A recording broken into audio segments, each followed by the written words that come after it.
Bonsoir, bienvenue sur Loire FM 100.9, nouvelle émission qui débute cette semaine. Rendez-vous avec une personnalité de notre département. Émission présentée par Gilles Charles. Gilles, bonjour. Bonsoir Philippe, merci de me redonner une voix. Nadia Semache, bonsoir. Merci d'avoir accepté mon invitation pour cette première de Rendez-vous avec. Nous avons donc une demi-heure pour mieux vous connaître et vous découvrir. Vous êtes conseillère départementale depuis mars 2015 et membre du Parti Socialiste. Alors, plutôt que de lire votre biographie, le plus simple est de vous présenter. Bonsoir Gilles, je tenais à vous remercier de m'avoir invité pour cette première émission. Vous êtes la marraine en quelque sorte. Merci, ça me fait plaisir. Donc rapidement, je vais me présenter. Je suis donc Nadia Semache, comme vous l'avez dit. J'ai 42 ans, j'ai 2 enfants.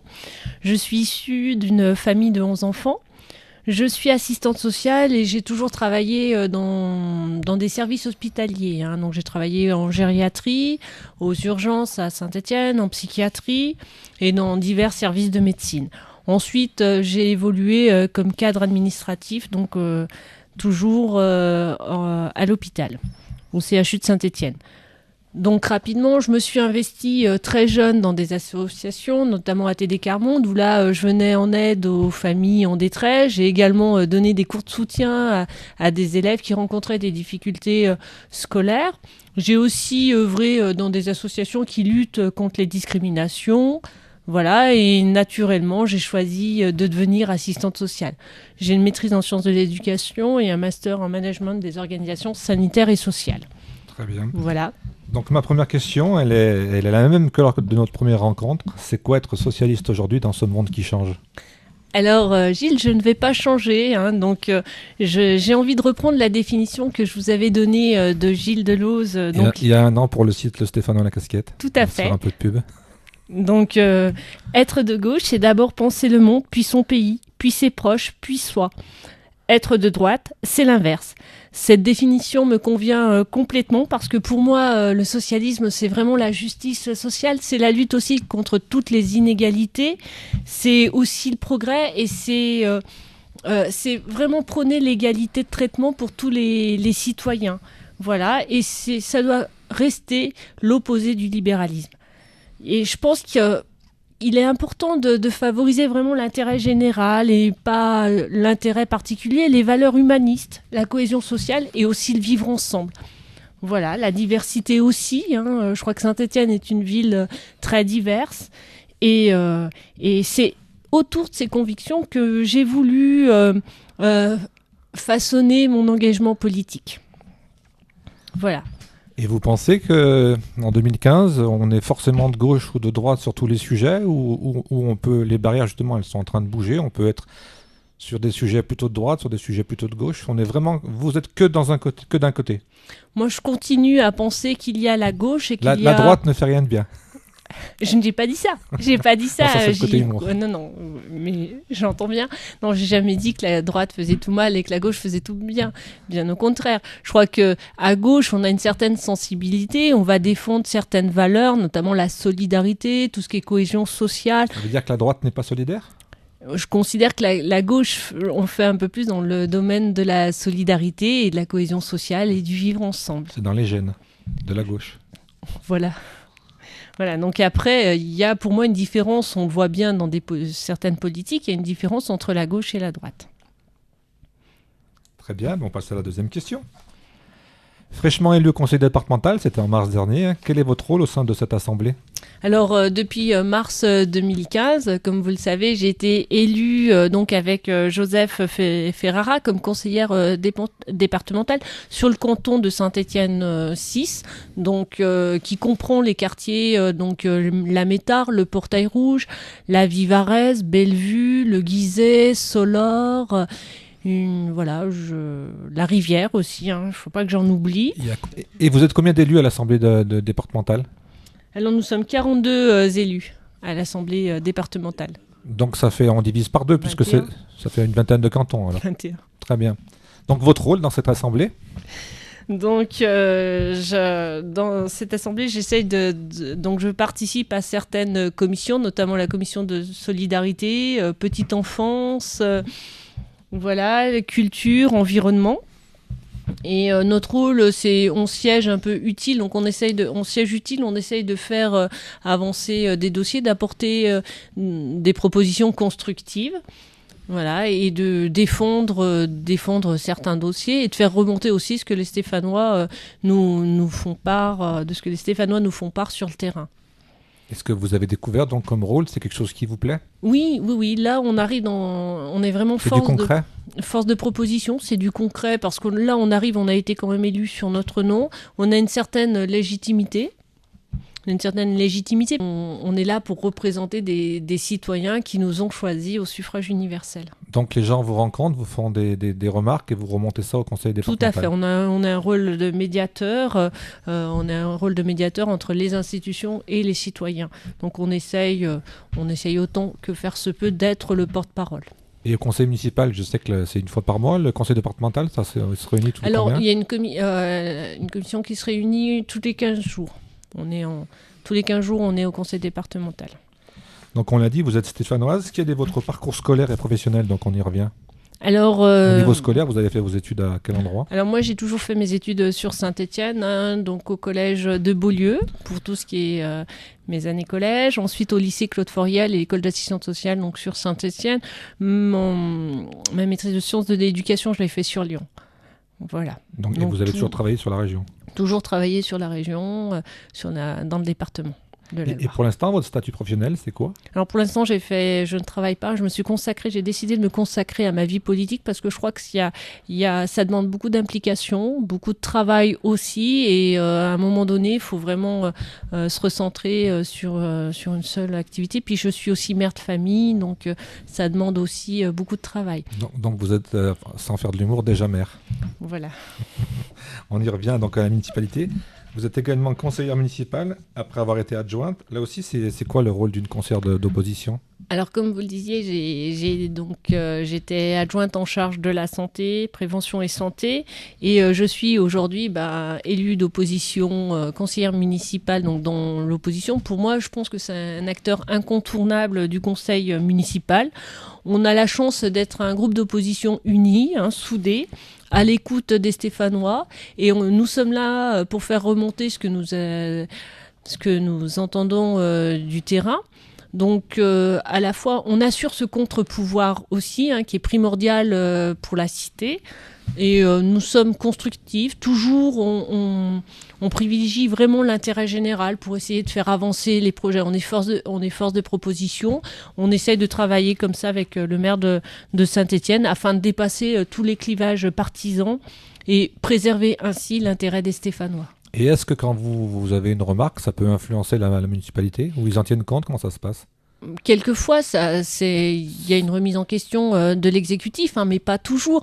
En même temps, évidemment, ceux qui ont gagné. Voilà, ils ont cette légitimité-là, et nous, on n'est pas là pour être à la place. Non, mais je veux dire, dans l'opposition, on entend des choses qui sont parfois intéressantes aussi à écouter. Voilà. Et nous, on veut absolument être dans cet état d'esprit. On n'est pas là pour casser ce qui est fait. Bien au contraire, on est là pour l'intérêt général.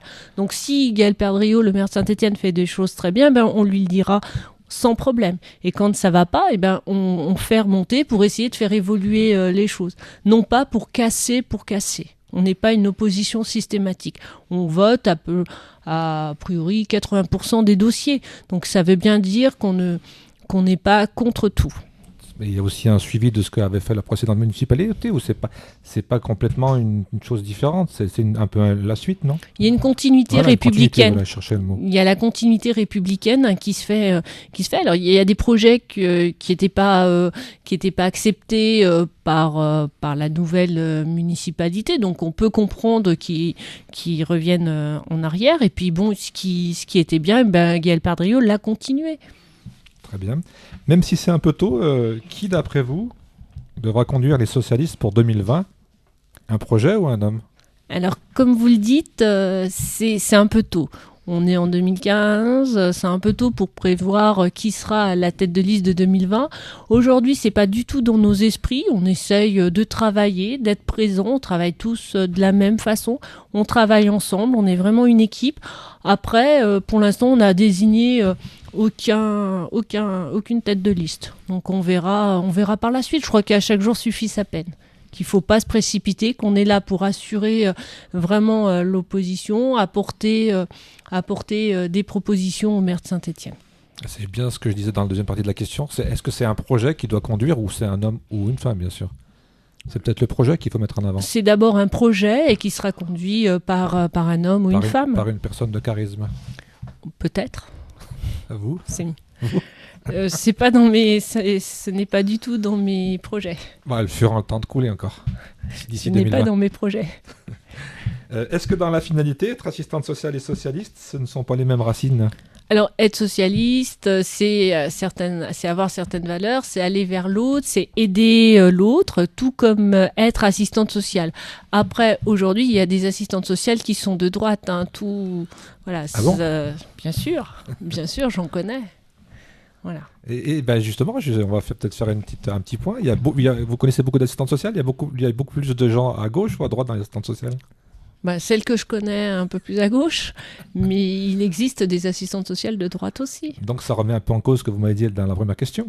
J'ai dit... La solidarité et tout ça. Après, chacun travaille comme il a envie de travailler. Non, pour moi, être de gauche, c'est accompagner les autres, c'est aller vers les autres. Je vous taquinais. Une nouvelle échéance électorale arrive en fin d'année, les élections régionales. Allez-vous être candidate et pensez-vous, comme la tendance l'indique, que M. Wauquiez sera le nouveau président de la nouvelle région Rhône-Alpes-Auvergne? Elle est longue cette question. Oui. Non, je ne suis pas candidate aux élections régionales, hein. J'ai été élue récemment comme conseillère départementale. Donc pour moi, je crois qu'il ne faut pas se disperser, hein. Je crois qu'il faut que j'assure mes missions, il faut que je sois à l'écoute des Stéphanois et j'ai un mandat et je suis à la fois conseillère municipale et en même temps conseillère départementale. Donc aller chercher un autre mandat, ça sert absolument à rien. Je crois qu'il faut que je me consacre à ce que j'ai déjà. Il ne faut vraiment pas se disperser. Après, une élection n'est jamais gagnée d'avance, hein. Laurent Wauquiez est le candidat qui mène la liste pour les Républicains. Aujourd'hui, nous avons Jean-Jacques Kéran comme candidat. Il a un très bon bilan. C'est un homme de terrain qui a une certaine expérience, qui est à l'écoute, qui a fait un travail remarquable au cours de ses mandats. Donc pour moi, ça reste un candidat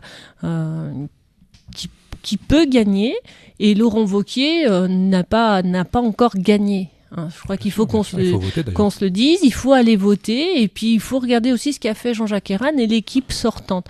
Je crois qu'il ne faut pas aller voter pour sanctionner le gouvernement. C'est ce qui va peut-être arriver quand même.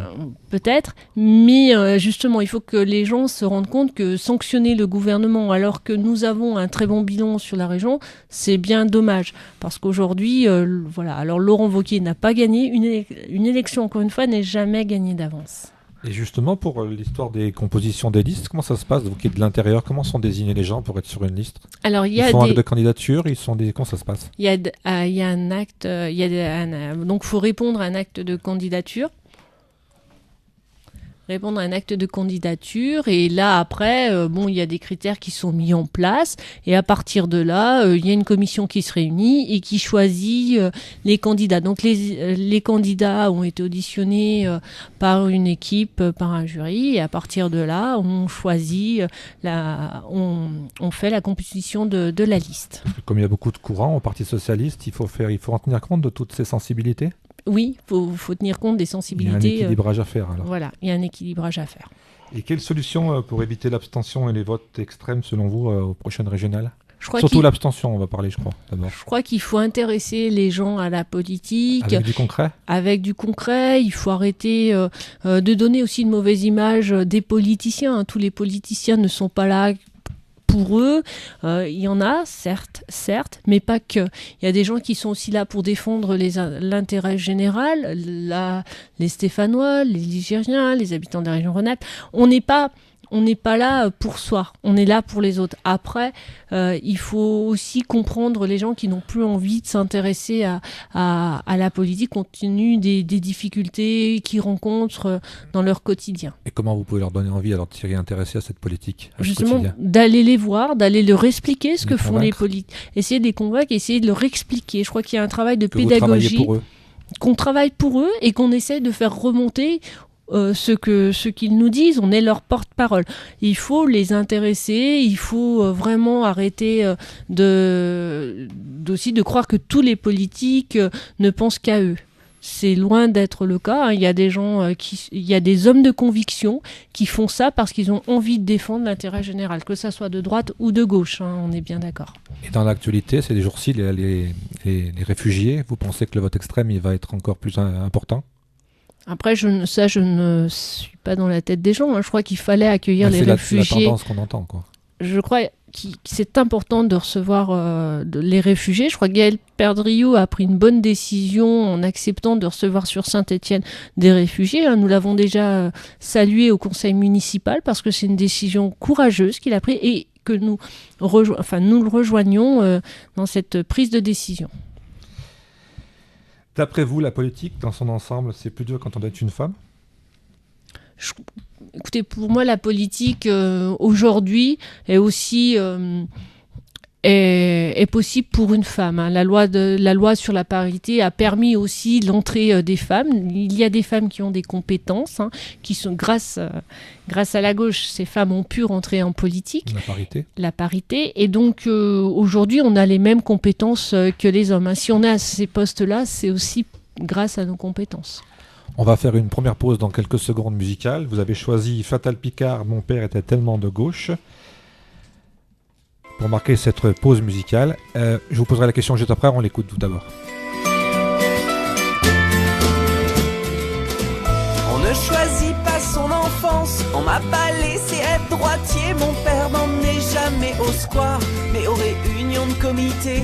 Mon père était tellement de gauche qu'on habitait rue Jean Jaurès, en face du square Maurice Thorez, avant d'aller vivre à Montrouge. La la la la la, la la la.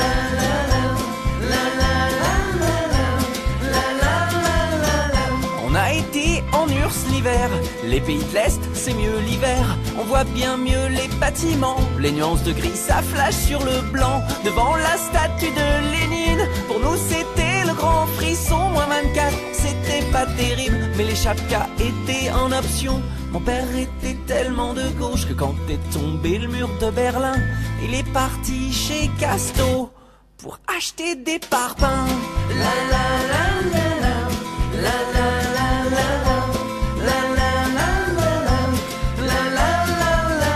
On mangeait des Léninsburger, fallait vraiment faire attention. T'avais du chou, une pomme de terre, la viande, elle était en option. On achetait du Coca-Cola cause, approuvé par le comité.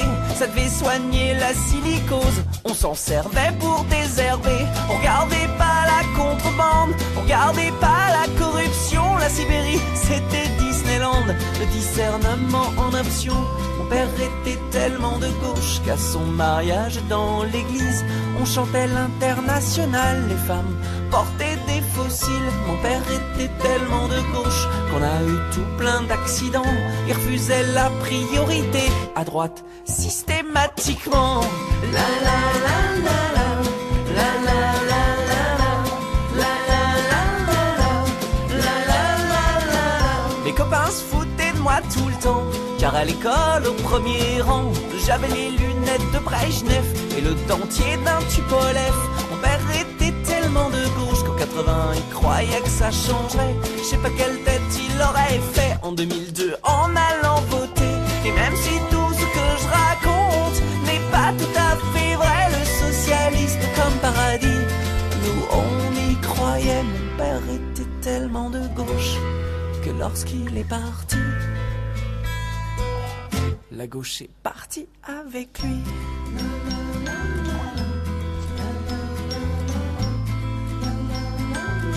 La gauche est partie avec lui.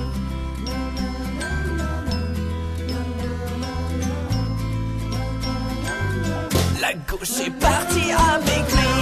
La la la la la, la la la la la, la la la la la, la la la la la, la la la la la, la la la la la, la la la la la, la la la la la. rendez-vous avec Nadia Sommage donc pour la première émission et Gilles Charles que l'on retrouve immédiatement sur leur FM 100.9. Merci Philippe. Deuxième partie de cette émission, donc cette émission pour mieux connaître Nadia Sommage.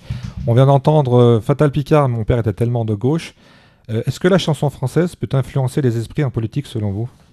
Je suis pas sûre que la chanson française puisse influencer. Je pense que les gens ont leurs idées sur la politique. Hein. On en discute, on en discute chez soi, on en discute avec des amis. Il y a peu de chanteurs engagés. Hein, voilà. De moins en moins. De moins en moins. Donc les gens Très bien, on va sont moins passer influencés. sur la partie stéphanoise de l'émission. Donc vous êtes stéphanoise, donc fière d'avoir le cœur vert ? Très fière. Je suis fière d'être stéphanoise. Je suis née à Saint-Étienne, j'habite Saint-Étienne. Donc voilà, je suis une supportrice également des Verts. Vous êtes sportive donc ? Aussi. Course à pied, c'est ça ? Course à pied. Donc j'essaye une fois, voire 3 fois par semaine d'aller courir à Rochetaillé ou en ville. Et pour revenir au cœur vert, donc fan de foot. Oui, je suis supportrice, j'ai toujours été supportrice des Verts. Je vais au match, j'essaye de ne pas rater les matchs à domicile du championnat. Vous connaissez bien les règles ?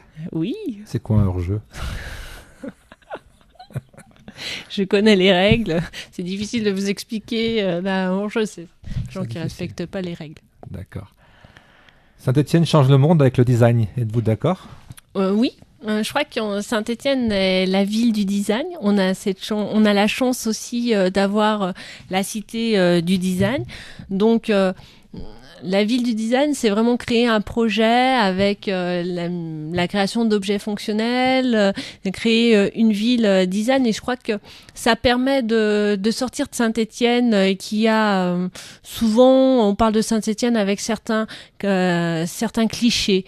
Sans renier Saint-Étienne, notre passé, je crois que c'est bien de revaloriser, de redonner une autre image de la ville de Saint-Étienne. Et là, je crois qu'il faut continuer de poursuivre l'élan qui a déjà été lancé depuis de nombreuses années. Donc oui, le design peut changer l'image de Saint-Étienne et sans renier notre passé. Vous avez visité la dernière exposition en mars dernier ? Oui. Vous avez trouvé ça comment alors ? Très bien. Il y a quelque chose qui vous a particulièrement plu ? Vous avez l'ensemble ? L'ensemble, hein, tout était bien préparé. C'est comme pour moi, c'est une découverte quoi, chaque fois. Voilà. Et très bien préparé, les services le font bien. Il y a un travail qui est fait.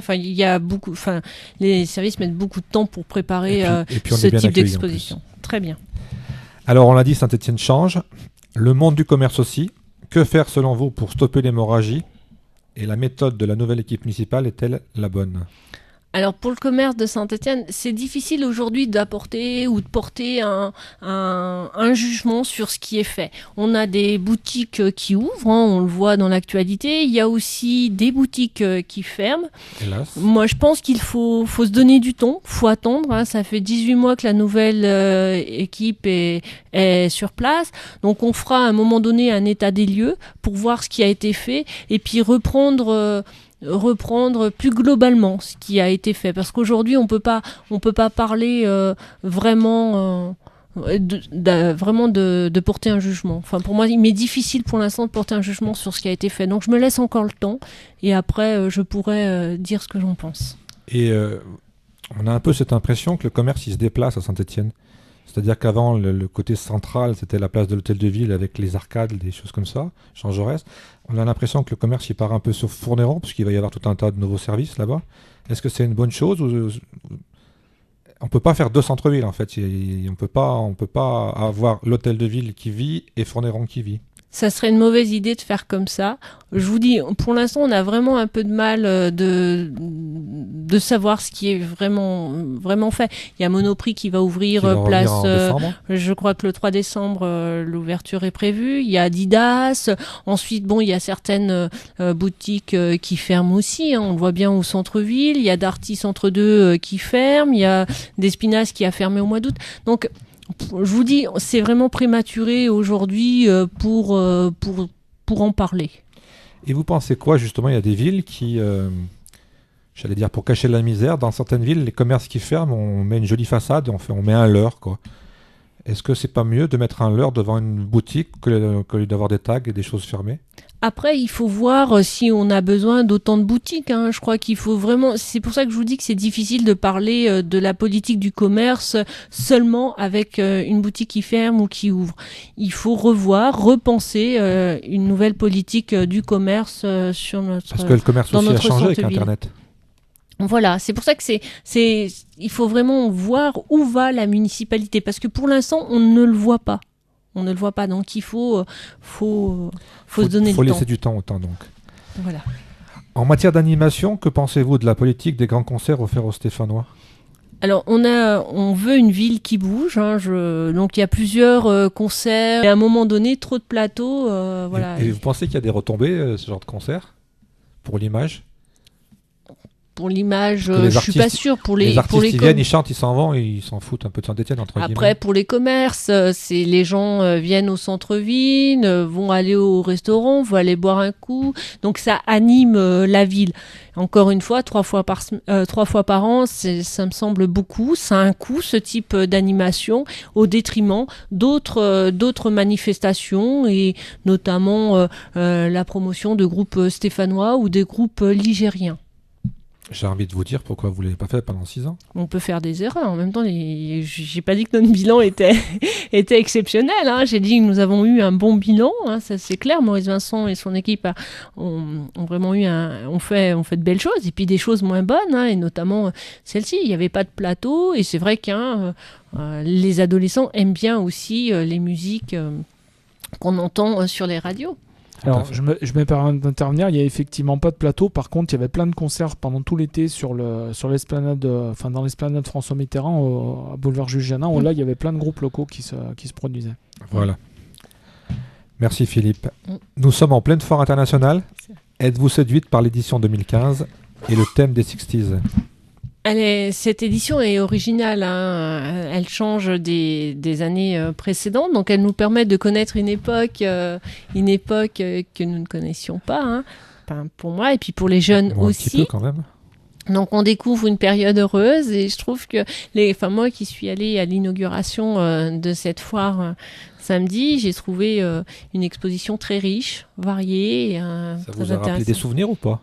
Moi, je Non. n'étais pas. Moi j'ai retrouvé ma tapisserie.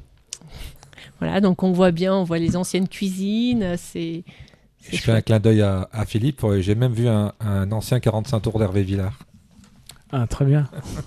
Tu t'es impressé d'essayer de voler? Non. La foire, donc, c'est en ce moment jusqu'à lundi prochain.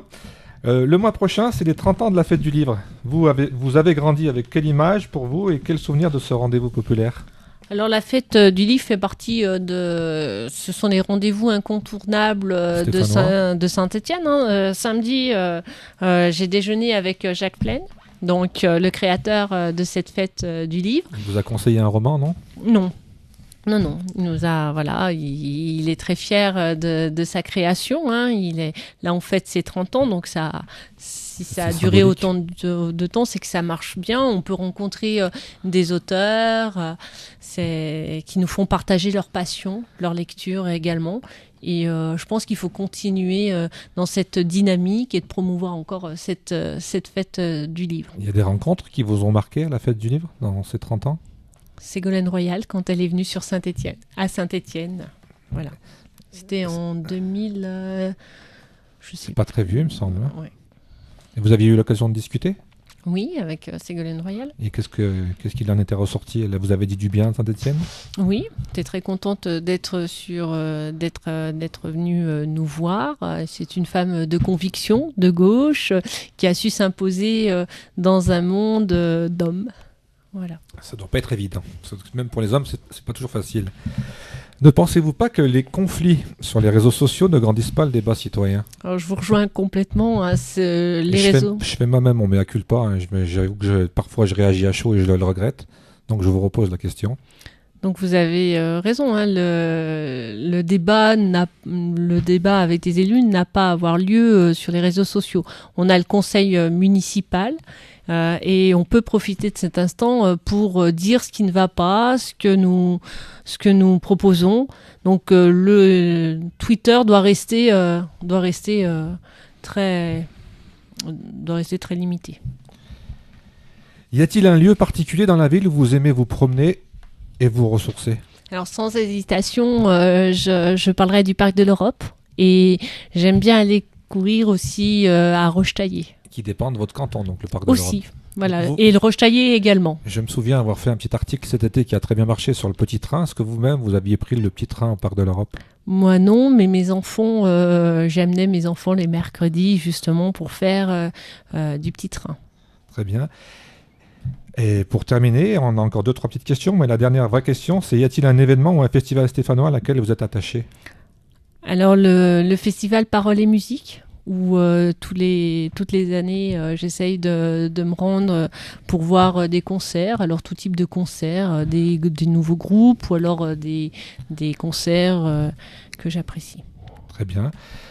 La dernière question, elle est pour notre invité du prochain rendez-vous, c'est André Friedenberg. Est-ce que vous avez une question à lui poser? Alors je voudrais savoir pourquoi André est resté depuis de nombreuses années au Parti radical de gauche. Très bien, ben on lui posera la question lors de notre prochain rendez-vous. Je remercie, ça s'est bien passé ce premier rendez-vous? Très bien, je tenais à vous remercier pour l'organisation et pour l'invitation.